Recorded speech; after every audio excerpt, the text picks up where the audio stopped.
Hello बच्चों, कैसे हो आप लोग। मौर्य एजुकेशन में आपका स्वागत है। बच्चों, आज हम पढ़ेंगे बेसिक अकाउंटेंसी सिस्टम, जो कि चैप्टर नंबर 2 में हम पढ़ रहे हैं।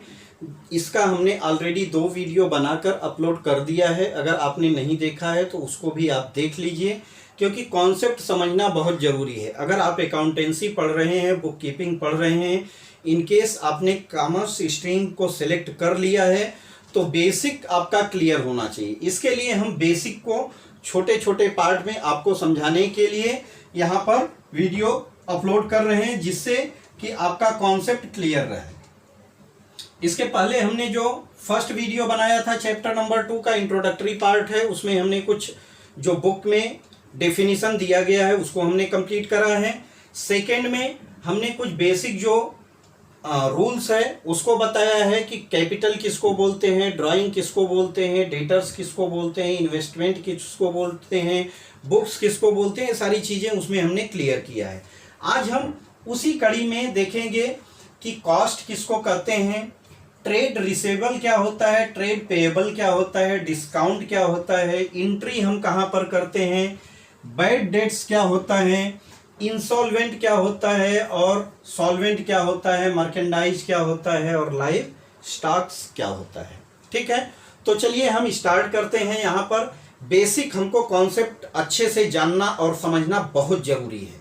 अगर आपने बेसिक को अच्छे से समझ लिया तो आपको अकाउंटिंग करने में बहुत सपोर्ट देता है। क्यों? क्योंकि आपका कॉन्सेप्ट क्लियर रहेगा तो क्या डेबिट करना है, कहाँ किस में वैल्यू को किसको ऐड करना है, किसको सब्ट्रैक्ट करना है, ये सारी चीज़ें आपका पूरा का पूरा कॉन्सेप्ट क्लियर रहेगा।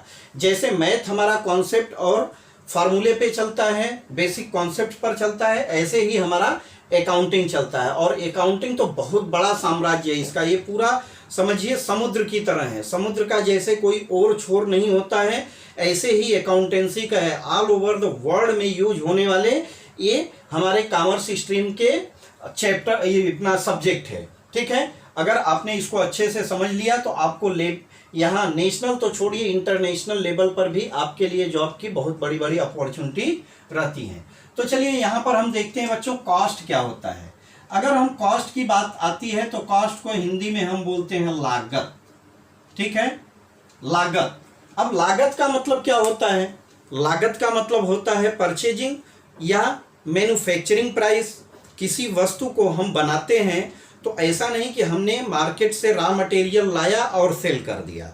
अगर उस रॉ मटेरियल से हमको जब तक कोई फिनिश्ड गुड्स का रूप नहीं देंगे तब तक हमारा वो क्या रहेगा, उस पर हमारी कॉस्टिंग ऐड होते रहेगी। ठीक है, जैसे हमने कुछ रॉ मटेरियल परचेज किया, मान लीजिए हमने 1000 रुपीज़ का रॉ मटेरियल लाया, उस पर वेजेज 200 रुपये की हुई, उसको फिनिश्ड का रूप देने के लिए हमने 500 रुपीज़ का किया। हमारा जो गोदाम है जहाँ पर हमने इसको क्या किया है, या जहाँ पर हमने इसको रॉ मटेरियल से फिनिश में कन्वर्ट किया है, जो हमारा कंपनी या कारखाना है, वहाँ पर मान लीजिए इसकी कॉस्टिंग 300 रुपये आती है। 100 रुपये अदर एक्सपेंस आता है, तो ये टोटल हमको जोड़ के कितना होता है, ये होता है आपका 2100 रुपीज़। ठीक है, तो ये 2100 रुपीज़ क्या गिनी जाएगी बच्चों, इसकी कॉस्टिंग गिनी जाएगी। इसकी क्या गिनेंगे हम, कॉस्ट प्राइस गिनेंगे। क्यों कॉस्ट प्राइस में गिनेंगे? कि कॉस्ट प्राइस में हम तब तक उस अमाउंट को जोड़ते जाते हैं जब तक वो स्टॉक्स या गुड्स या मैन्युफैक्चरिंग प्रोडक्ट सेलेबल ना हो जाए। जब तक वो सेल करने के योग्य न हो जाए तब तक उस पर जो भी हमारे खर्चे होते हैं वो क्या होता है, कॉस्ट प्राइस में जुड़ते जाता है। तो इसको हम क्या बोलते हैं, कॉस्ट प्राइस बोलते हैं। क्लियर? आगे हम चलते हैं ट्रेड रिसेबल। ट्रेड रिसेबल क्या होता है? देखिए, ट्रेड रिसेबल की बात आती है तो ट्रेड रिसेबल उसको बोलते हैं कि जब हम किसी प्रोडक्ट को मैन्युफैक्चर करा या बाहर से हमने मंगाया और उसको सेल करते हैं, तो सेल 2 टाइप से होता है। एक तो होगा आपका कैश सेल्स होता है और एक होता है क्रेडिट सेल। ठीक है, एक होता है कैश सेल और एक होता है क्रेडिट सेल। कैश सेल में हमको रोकड़ा सामने सामने आ जाता है। ठीक है, कैश सेल में रोकड़ा हमको सामने सामने आ जाता है, तो ये क्या होता है, ट्रेड रिसेबल। हमारे बिजनेस में रिसेबल आइटम में आ गया, कैश हमारे पास आता है। क्रेडिट की जहां बात आती है बच्चों, तो हम क्या होता है कि हम स्टॉक बेचते हैं, माल सामान बेचते हैं, तो कोई ज़रूरी नहीं है कि हमारा हर प्रोडक्ट कैश में ही सेल हो। कैश के साथ में क्रेडिट शब्द लगा रहता है। जैसे प्रॉफिट के साथ में लॉस रहता है, ऐसे ही कैश के साथ में क्रेडिट रहता है। कैश सेल, क्रेडिट सेल, ठीक है। ये दोनों एक दूसरे के साथ चलते रहते हैं। अगर आपको बिजनेस को ग्रो करना है तो आपके साथ में क्रेडिट रहेगा ही रहेगा। अगर आप सोचेंगे कि हम कैश का बिजनेस करके और बहुत बड़ा बिजनेसमैन बन जाएं तो पॉसिबल नहीं होता है। जब क्रेडिट की बात आती है बच्चों, तो क्रेडिट किसको हम देंगे? जब जिसको हम क्रेडिट देंगे तो हमारे लिए वो क्या हो जाता है? वो हमारे लिए डेटर्स हो जाता है। इसको देखिए, हम लिखते तो हैं डेब्टर्स, लेकिन पढ़ते हैं इसको डेटर्स, ठीक है। डेटर्स होता है, एक तो होता है डेटर्स की जिसको हमने माल बेचा है तो हमारे लिए वो क्या हो गया? देनदार हो गया। एक इसमें होता है बिल्स रिसेबल, ठीक है। बिल्स रिसेबल, जिसने हमारी बिल को एक्सेप्ट करा है, हमने माल उसको भेजा है, ठीक है। हमने माल उसको भेजा है और उसने बिल पर साइन करके दे दिया है, पेमेंट बाद में आने वाला है, ठीक है। तो उसको हम बिल्स रिसेबल के कंडीशन में रखते हैं, ठीक है। तो एक होता है डेटर्स, एक होता है हमारा बिल्स रिसेबल। दूसरा ट्रेड पेबल की बात आए तो इसी का अपोजिट हो जाता है, इसी का अपोजिट होता है। ट्रेड पेबल किसको होता है? हम माल तो बेचते हैं तो हमारे लिए सेल होता है, लेकिन हमको माल खरीदना भी पड़ता है, स्टॉक खरीदना भी पड़ता है, ठीक है। गुड्स परचेज करना पड़ता है। जब हम गुड्स परचेज करते हैं तो हम क्या करते हैं? एक तो हमारा कैश परचेज होगा, एक तो हमारा कैश परचेज होता है, और दूसरा क्या होगा? क्रेडिट। भाई क्रेडिट में हम सेल करते हैं तो क्रेडिट में हम परचेज भी करेंगे, ठीक है। जब क्रेडिट परचेज होता है तो यहां जो क्रेडिट में हमको माल आता है उसके लिए हम क्या है? हमारे लिए लेनदार है वो, मतलब उसके लिए तो हम क्या है? उसका हम देनदार हैं, लेकिन हमारे लिए हम क्या है? उसके लेनदार हैं। मतलब हम उसके लिए क्या है? क्रेडिटर्स। हमारा क्रेडिटर्स है। हमने किसी से माल मंगाया है तो उसको पैसा हम बाद में चुकाएंगे तो हमारा क्रेडिटर्स होता है। वो क्या होता है? क्रेडिटर्स होता है। इसको हम क्रेडिटर्स बोलते हैं। और दूसरा होता है इसका अदर वे में बोलेंगे तो यहाँ क्या हो जाएगा? Bills payable. हमने बिल्स एक्सेप्ट करा है, बिल्स हम पे बाद में करेंगे, बिल्स हम पे बाद में करेंगे। इसका बहुत बड़ा डेप्थ में चैप्टर आगे दिया हुआ है जिसमें हम बिल्स रिसेबल और बिल्स पेबल के बारे में बात करेंगे। यहाँ आप बेसिक में समझिए कि एक तो कैश परचेज या कैश सेल्स होता है, यहाँ कैश परचेज ट्रेड पेबल में आएगा। उसमें जो हम डायरेक्ट सामने सामने नहीं पेमेंट किए हैं तो क्रेडिटर्स बन जाता है, और दूसरा हमारा बन जाता है बिल्स पेबल, ठीक है। बिल्स पेबल होता है। अब आगे बात आती है डिस्काउंट की। डिस्काउंट क्या होता है? अब देखेंगे बच्चों, तो डिस्काउंट भी हमारे दो टाइप्स के होते हैं, ठीक है। डिस्काउंट भी हमारे लिए क्या होते हैं? दो टाइप के होते हैं। एक तो होता है ट्रेड डिस्काउंट। एक क्या होता है? एक होता है हमारा ट्रेड डिस्काउंट, जिसको हम ट्रेड डिस्काउंट बोलते हैं। ट्रेड डिस्काउंट क्या होता है बच्चों? ट्रेड डिस्काउंट सबके लिए होता है। अगर हमने कोई भी चीज का ट्रेडिंग किया है, कोई भी प्रोडक्ट हमने परचेज किया है, तो ट्रेड डिस्काउंट हमारा कॉमन रहता है, वो सबको मिलता ही मिलता है, ठीक है। मान लीजिए कोई प्रोडक्ट हमने 1 लाख रुपए का परचेज करा, ठीक है। इस पर 10% ट्रेड डिस्काउंट था, तो हमारा 10,000 क्या हो गया? 10,000 हमारा ट्रेड डिस्काउंट हो गया। तो ये स्टॉक हमको कितने में पड़ा? 90,000 में पड़ा। तो ये कॉमन है। ट्रेड डिस्काउंट की हम एंट्री नहीं करते हैं बुक में, क्योंकि ट्रेड डिस्काउंट हमको एक कंपनी से मिलता है और हम सेल परचेज किससे कर रहे हैं? सीएनएफ से करते हैं, या डिस्ट्रीब्यूटर के थ्रू करते हैं, या बड़े होलसेलर से करते हैं। तो कॉमन डिस्काउंट की एंट्री कंपनी समझे, ठीक है। तो इसकी हम एंट्री ट्रेड डिस्काउंट की नहीं करते हैं। हाँ, लेकिन जब हमने 90,000 का परचेज करा तो 90,000 हमको पे करना पड़ेगा। पे करने के दो कंडीशन है, एक तो हम कैश में पे करेंगे, दूसरा हम क्रेडिट में पे करते हैं। दूसरा हम क्या करते हैं? क्रेडिट में पे करते हैं। क्रेडिट में पे करेंगे तो हमको 10 दिन, 15 दिन या 20 दिन का टाइम मिलता है, हमको टोटल पे करना होता है। लेकिन अगर ट्रेडर्स या व्यापारी हमको बोलता है कि भाई अगर आप सामने सामने कैश पेमेंट करते हो तो हम आपको 5% कैश डिस्काउंट देंगे। क्या देंगे? कैश डिस्काउंट देंगे। अगर कैश डिस्काउंट की बात आती है तो कितना? 4,500। 90,000 पर 5% कितना हो जाएगा? 4,500। तो हमको कितना पे करना पड़ेगा? 85,400 रुपीज पे करना होगा, 85,500 रुपीज पे करना होगा। ठीक है, तो इस तरह से ये क्या हो गया, हमारा कैश डिस्काउंट हो गया। इसको हम कैश डिस्काउंट बोलते हैं। कैश डिस्काउंट हमारा बेनिफिट होता है, ट्रेड डिस्काउंट वो कंपनी सबको कॉमन देती है। तो डिस्काउंट, ट्रेड डिस्काउंट और कैश डिस्काउंट होता है। ठीक है, ट्रेड डिस्काउंट हमको मिलता भी है, सबको मिलता है। कैश डिस्काउंट हम देते भी हैं और लेते हैं। अगर हमने दिया है तो हमारे लिए लॉस होता है, लेकिन हमको मिला है तो हमारे लिए प्रॉफिट है। ठीक है, तो एक होता है रिसीवेबल, एक होता है payable.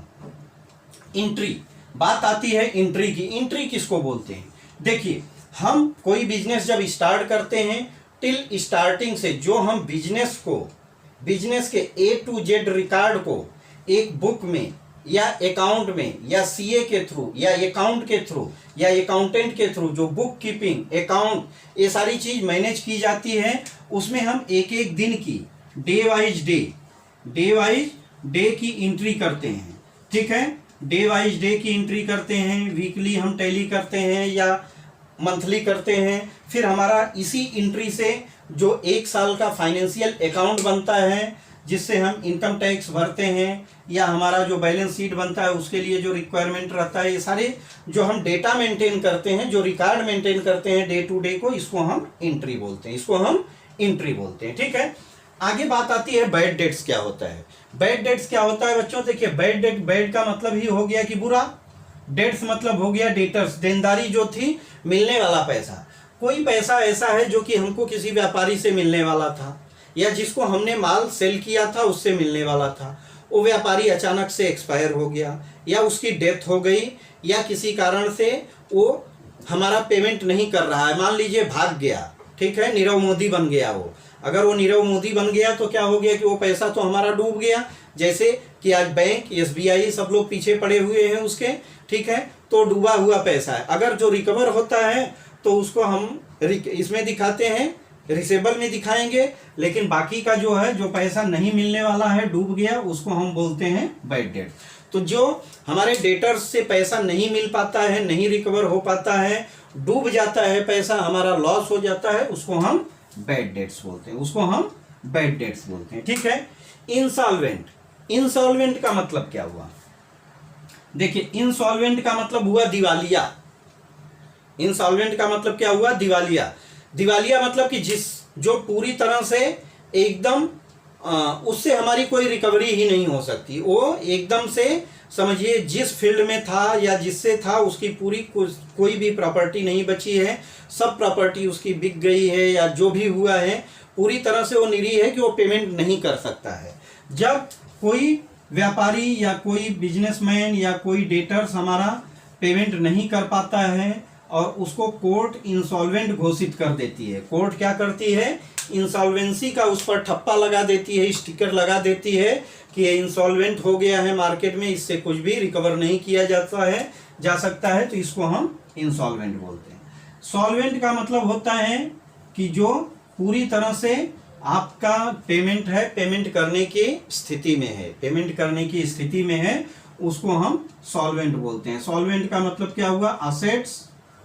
Assets minus liabilities, assets minus liability, मतलब उसकी एसेट्स ज़्यादा है और लायबिलिटीज कम है, तब तो वो सॉल्वेंट है। और इसी का उल्टा, अगर लायबिलिटीज ज़्यादा हो गई, हमारी एसेट्स कम पड़ जा रही है, तो इस कंडीशन में हम इंसॉल्वेंट हो जाते हैं। ठीक है, तो ये हो गया हमारा इंसॉल्वेंट एंड सॉल्वेंट। मर्केंडाइज क्या होता है? देखिए, मर्केंडाइज हम उसको बोलते हैं जो गुड्स होता है, जो गुड्स होता है हम रीसेल, मतलब सेलेबल आइटम। हमारा जिस टाइप का बिजनेस है, जो वहां पर हम लेवेज करते हैं, जो हमारे प्रोडक्ट्स रहते हैं, जिसको हम सेल करते हैं, उसको हम क्या बोलते हैं? यहाँ पर मर्केंडाइज की कंडीशन में रखते हैं, उसको हम मर्केंडाइज बोलते हैं। गुड्स फॉर सेल्स के लिए जो रहता है उसको हम मर्केंडाइज बोलते हैं। लाइव स्टॉक, देखिए लाइव स्टॉक क्या होता है बच्चों? लाइव स्टॉक की बात आए तो लाइव का मतलब हो गया कि जिसमें जान हो, जो जिंदा हो। जैसे कुछ स्टॉक्स कैसे होते हैं जिस बिजनेस में हम एनिमल्स को यूज करते हैं, जिसमें एनिमल्स यूज होते हैं। जैसे एनिमल्स में आपके बहुत टाइप्स के आ गए, गोट्स आ गए, या आपका जितने भी टाइप्स के एनिमल्स हैं, पशुओं की कैटेगरी में आते हैं, जिसको जैसे मान लीजिए बैल को कहीं कहीं पे क्या होता है, जो खेती वगैरह का बिजनेस होता है वहाँ पे यूज किया जाता है। तो ये क्या है, उस बिजनेस के लिए लाइव स्टॉक है, उसके लिए क्या है, लाइव स्टॉक है। तो जो ऐसे बिजनेस में जिसमें हम पशुओं को या जानवरों को यूज करते हैं, जिस बिजनेस में उस पशुओं को हम क्या बोलते हैं, लाइव स्टॉक बोलते हैं। किसके लिए, उस बिजनेस के लिए। ठीक है, तो ये बेसिक सा जो रूल था हमने बताया आपको बेसिक अकाउंटेंसी सिस्टम में कि कॉस्ट क्या होता है, ट्रेड रिसीवेबल क्या होता है, ट्रेड पेएबल क्या होता है, डिस्काउंट क्या होता है, एंट्री क्या होता है, बैड डेट्स क्या है, इंसॉल्वेंट क्या है, सॉल्वेंट क्या है, मर्केंडाइज एंड लाइव स्टॉक। तो टोटल 10 हमने यहाँ पर हेडिंग बताया है। आप इसको 10 को ध्यान से पढ़िए, ध्यान से समझिए, बेसिक एक एक पॉइंट को समझते जाइए, क्योंकि एक दिन में आपका अकाउंटेंसी क्लियर नहीं होने वाला है। इसको आपको ग्रेजुअली धीरे धीरे पढ़ना पड़ेगा और धीरे धीरे इसके डेप्थ में जाना पड़ेगा। जितना आप डेप्थ में जाएंगे तो आपका स्टेप बाय स्टेप आपका कॉन्सेप्ट क्लियर होते जाएगा और आपका ये पूरा कलेक्शन एक संग्रह बनते जाएगा।